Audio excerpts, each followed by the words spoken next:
Hello and welcome back to Redesigned for Resilience, your workshop for transforming your business into a business inspired by nature. By now, you all recognize that a business inspired by nature is grounded in and guided by nature's principles.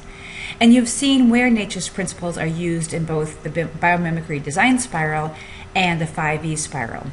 In this short presentation, I want to spend just a few minutes discussing each of these principles, why they work in nature, and how you can reflect them in your business.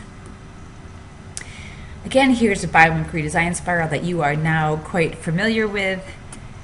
And if you recall, the last step in the spiral is to evaluate your design against your initial design goals and against nature's principles.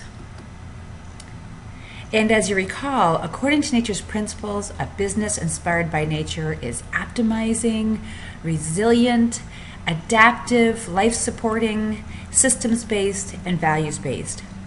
Each of these principles has their own unique meaning and focus, and yet are all interconnected and interdependent.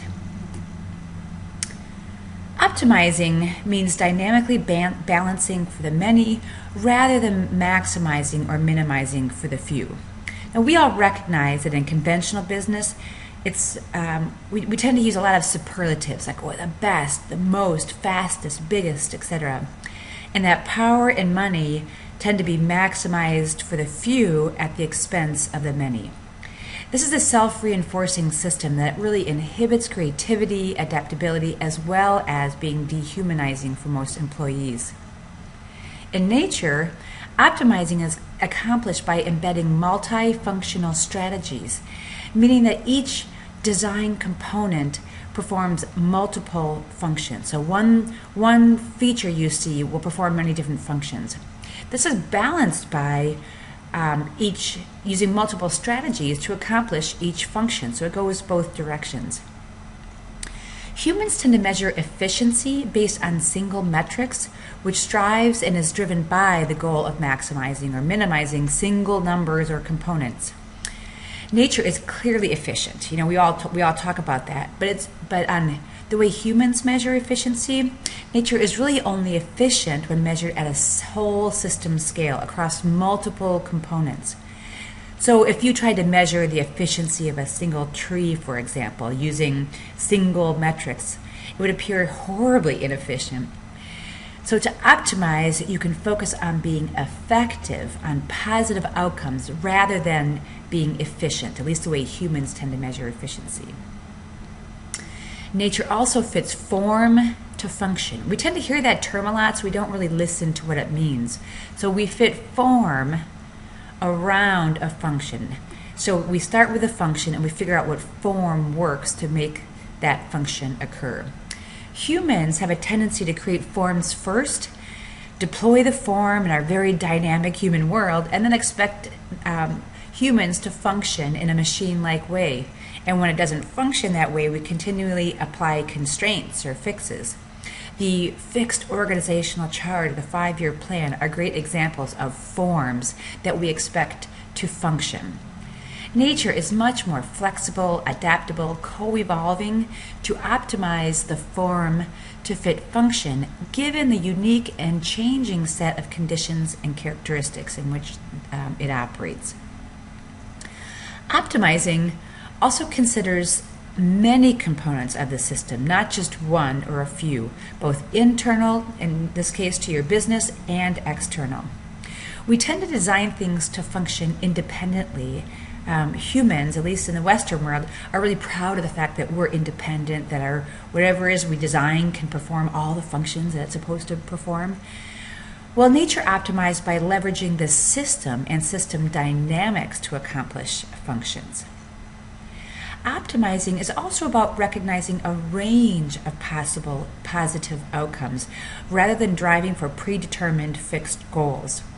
Driving towards descriptive rather than prescriptive outcomes allows for optimization and optimizing available resources and creativity.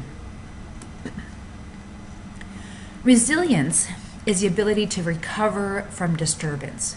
That term's been bandied about a lot lately. In fact, some people believe that the term resilient should replace the term and goals of sustainability. And there's a good argument for that, and in a lot of ways it makes sense.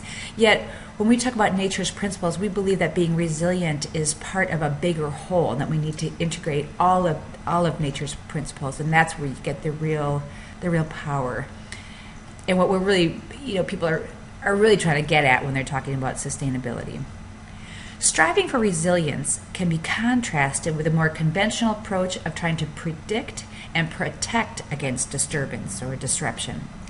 Clearly, the predict and protect approach cannot work in an unpredictable and rapidly changing world.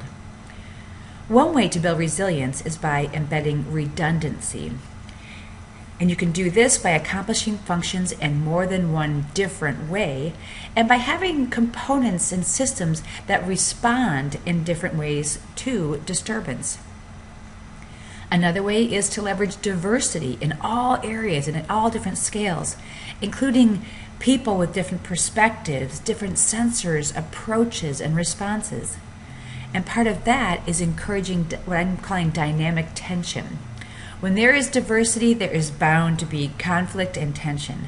But rather than trying to reduce tension, avoid conflict, or strive to reach consensus, resilience can be enhanced by using that tension to increase and enhance the capacity and understanding of all parties and allowing for emergent thinking.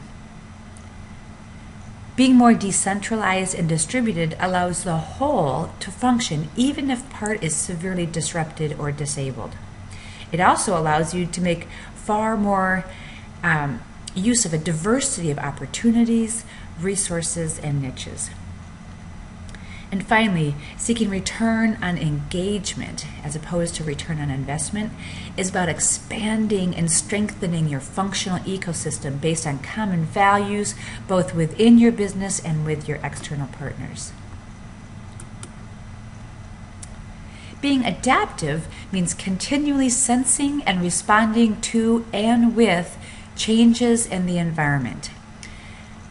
So already, we're only on the third one. You can see how these are all the principles are interrelated and interdependent. So you start talking about one and you end up talking about the others. Well, that's exactly how it's meant to be. So there's redundancy built right into nature's principles. So being adaptive requires the ability to know what you need to adapt to. And this requires that you continually sense your context and conditions, both inside and outside of your organization, and at all relevant scales.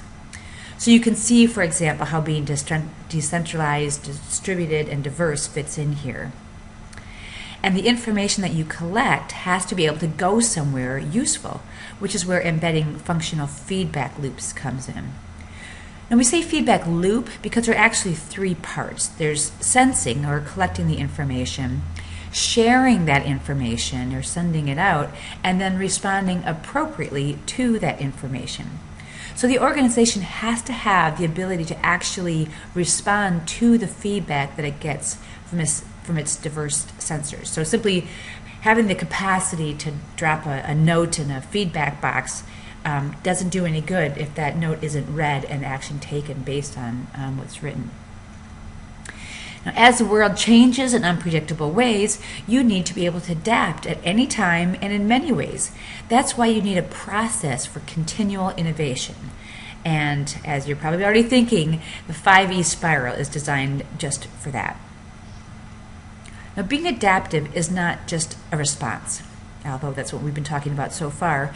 You can be prepared for it by encouraging the continual generation of mutations, ideas and concepts and processes and products that aren't a good fit now, perhaps even failures, but at some point may be exactly what's needed to respond to the changing conditions that you work within. Being adaptive is facilitated by generously sharing and exchanging information and ideas in an open source way, which also keeps your ecosystem strong and vibrant and value generating.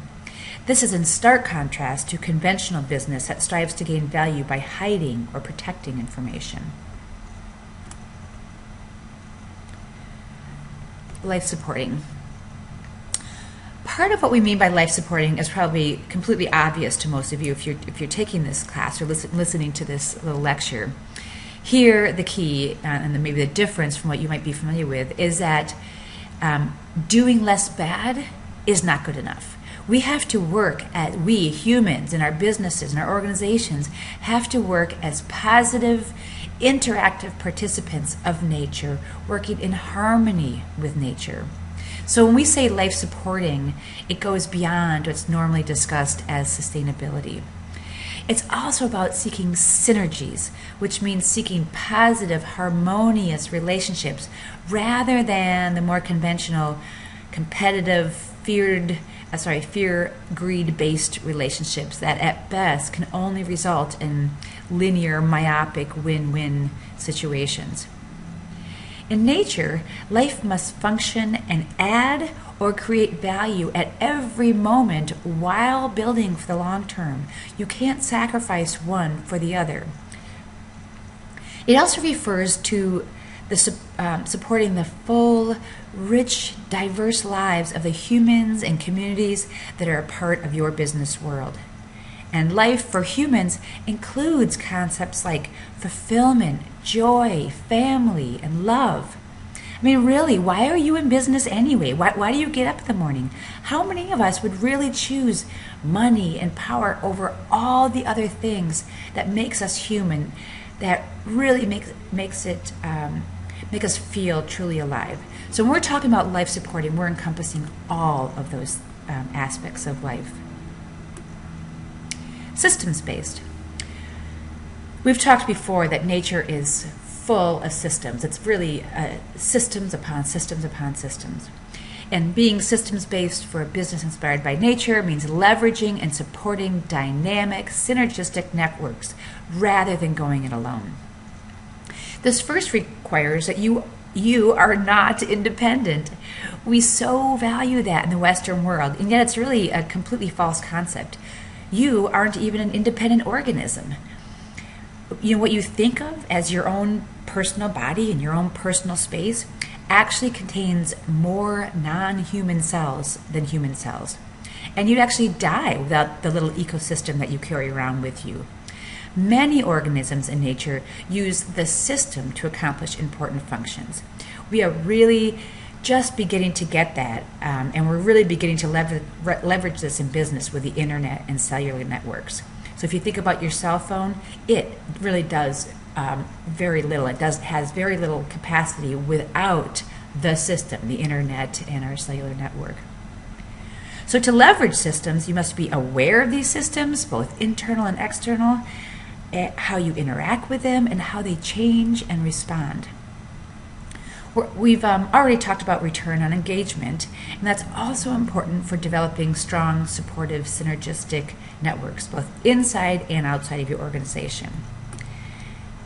In addition to sharing common vision and values, each of the relationships within your system must create value both for you and for the system. So both for the system and from the system. So sometimes, again, it's this creating function before form. People say, oh, we're going to create a network, but they don't really know what the purpose of the network is. It doesn't really have a function. And so maintaining that sort of network becomes a burden or a net cost.